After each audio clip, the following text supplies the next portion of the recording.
diancam akan dibuka ininya, video-videonya dan sebagainya, misalnya seperti itu ada.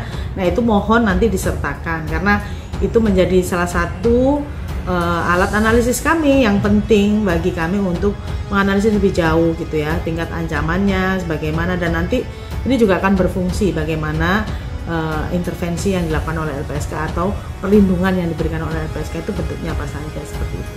Iya, anak itu juga bisa, kalau apalagi yang bersangkutan korban ya statusnya ya, maka bisa mengajukan permohonan perlindungan, tetapi memang diwakili oleh orang tuanya. Seperti itu. Kalaupun tidak ada orang tuanya, diwakili oleh walinya, begitu yang bisa dilakukan. Pasti ini kan ada pelanggaran terhadap Undang-Undang Perlindungan Anak ya, dan juga Undang-Undang TPKS. Karena korban ini kami masih awal sekali ya berkaitan dengan kasus ini, belum bisa menerang lebih lanjut, tapi secara umum ini kami sampaikan bahwa memang ada kekerasan seksual yang terjadi terhadap anak korban. Nah ini memang melanggar dua undang-undang, Undang-Undang Perlindungan Anak dan Undang-Undang TPKS, Undang-Undang Tindak Pidana Kekerasan Seksual. Hari jam sudah dijadwalkan untuk pemanggilan via. Ya, jadi kita tunggu saja, nanti kita tunggu saja besok. Sudah ada konfirmasi kehadiran itu? Nanti kita tanya kembali dengan penyidik ya.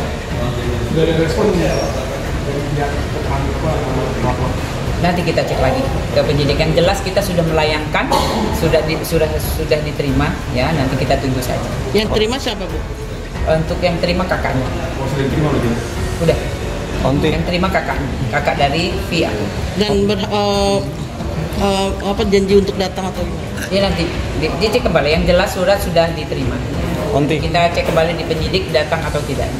Anak-anak misalnya udah merasa ngecewain orang tua ya kan, pasti sorry ya maknya, gara-gara gue lo jadi susah gitu. Nah tapi menurut saya itu juga harus ada saling maaf juga dari orang tua. Nak sorry ya, gara-gara bapak ibumu gini lo jadi repot juga. Nah itu harus ada keterpanggilan untuk juga minta maaf atas hal-hal yang dilakukan oleh orang tua dan membuat anaknya tidak berkenan. Visum dan laboratorium sudah didapat di penyidik, pasti disimpan atau dikompulir oleh penyidik ya, dijadikan satu untuk pemberkasan tentunya. Ya jadi untuk hasilnya yaitu yang tahu penyidik dan nanti dibuka di pengadilan, itu jelas ya. Karena itu memang hanya yang menerangkan adalah ahlinya. Ya jadi untuk saksi terlapor ya VA dari penyidik sudah menjadwalkan untuk meminta keterangan hari Jumat sekiranya jam 14.00. Surat sendiri sudah diajukan? Sudah dilayangkan. Ada tanggapan dari pihak sana? Ya untuk sementara ini penyidik masih menunggu, yang jelas sudah dijadwalkan. Tanggal, hari, jam sudah ditentukan. Ya kita menunggu saja. Jam berapa untuk? Jam 14.00. Enggak, saya yang keberatan. Tapi kalau hadir itu haknya kita. Mungkin dia hadir di sini. Tapi untuk dikonfrontir saya tidak mau. Tidak ada kewajiban untuk dikonfrontir sama pelaku yang dilaporkan. Perjalanannya dinikmati. Saya berharap dia bisa hadir, sampaikan apa yang terjadi. Tapi saya ingatkan, ya. Penyidik mempunyai banyak dokumen dan keterangan saksi.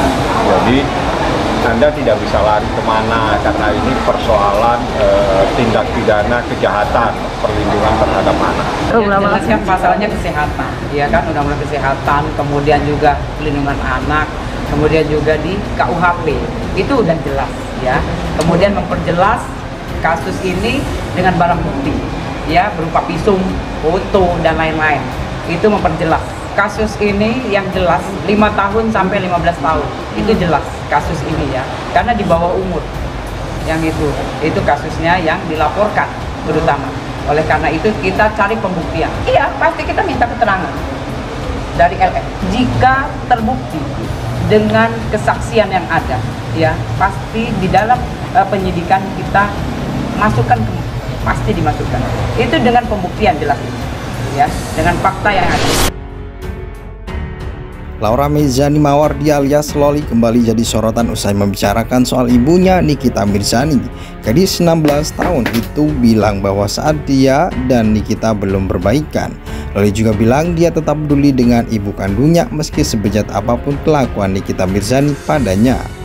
Masalah sudah nggak dipedulikan ya nggak apa-apa. Kalau akunya sih tetap peduli ya, kata Loli dalam tayangan wawancara yang diunggah ulang akun Instagram @lambegosip Senin 8 April 2024. Bagaimanapun juga itu tetap ibu aku, mau sebejat apapun juga kan nggak ada yang namanya mantan anak, mantan ibu, nggak ada. Jadi ya nggak apa-apa kalau dia seperti itu, ujar Loli menyambung.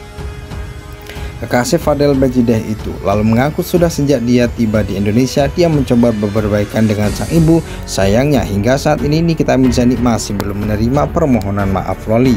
Untuk bertukar pesan pun Loli tak bisa sebab dia sudah diblokir oleh Nikita Mirzani sejak lama. Kalau baikan sama mama itu dari awal ke Indonesia juga mau baikan sama mama, tapi mungkin ibu akunya aja yang masih belum mau baikan ya, tutur Loli. Masih belum komunikasi sama Nikita Mirzani karena dia ngeblok aku sih, dia nggak mau kontakan, sambungnya. Warganet yang mendengar pengakuan remaja itu salah fokus dengan kata bejat yang digunakan Loli untuk menilai ibunya. Netizen mengaku miris dengan adab cewek itu yang kian hari kian menyimpang. Para warganet pun merasa iba dengan Nikita Mirzani yang sampai disebut bejat oleh anak kandungnya sendiri. Mereka menduga sang artis pasti sedih mendengarnya. Astagfirullahaladzim. Astagfirullah innalillahi, sampai berkata sebejat apapun. Di media berbicara seperti itu, komentar akun @mega. Ngeri banget nilai ibunya, mau sebejat apapun, kata akun yang lain. Sebejat, anjir, makin tidak beradab, tulis akun SPA. Kata-kata dia tuh selalu nyakitin. Astagfirullahaladzim, ibu mana yang gak hancur dengarnya. @san. Sebagai informasi, Nikita Mirzani dan Loli diketahui bertengkar hebat lewat media sosial pada awal tahun lalu. Semula anak perempuan itu lebih membela ayah tirinya, Anthony Deodola, saat sedang berkisruh dengan sang ibu. Usai Nikita Mirzani dan Antonio Deodola bercerai, Loli memilih ikut dengan Antonio. Hal itu membuat Nikita murka dan melepaskan anak perempuannya itu dari daftar kartu keluarga.